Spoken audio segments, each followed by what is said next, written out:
Naxçıvan Avtomobil Yolları Dövlət Agentliyi tərəfindən dövlət proqramının icrası istiqamətində yerli əhəmiyyətli və kənd daxili yollarda əsaslı təmir işləri aparılıb və hazırda bir sıra işlər davam etdirilir.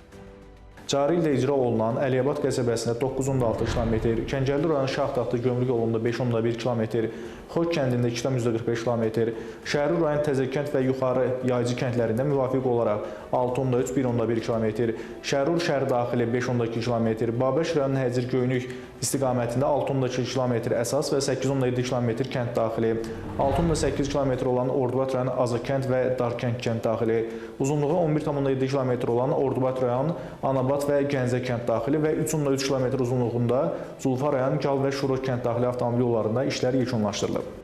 Avtomobil Yolları Dövlət Agentliyi tərəfindən cari ildə 66,45 km avtomobil yolu əsaslı şəkildə təmir olunaraq əhalinin istifadəsinə verilib. Uzunluğu 7.8 km olan Şərur rayon Axaməd kənd daxili və uzunluğu 8.5 olan Ordubad rayon Kələntər-Rizə Qoşadizi avtomobil yollarında isə işlər hazırda davam etdirilir. Həmçinin əsaslı təmirinə yeni başlanılan yollar da var.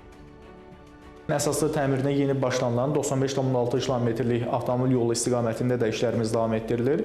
Ümumi uzunluğu 10.3 km olan Naxçıvan şəhərinin Babək məhəlləsi 6-cı məhəllə Hacıniyyət kənd avtomobil yolu və uzunluğu 17.5 km olan Naxçıvan şəhəri Səməd Vurğun, Nəcməddin Naxçıvani, Hüseyn Rəhmanov 58-ci məhəllə istiqamətində işlər icra olunur. Yolda torpaq işləri aparılır, yol əsasının möhkəmləndirilməsi və su ötürücü qurğularının quraşdırılması istiqamətində işlər aparılır. Yol infrastrukturu sayəsində görülən işlər 2026-cı ildə davam etdiriləcək. Hafiz Əliyeva, ATV Səyyad, NTV Xəbər.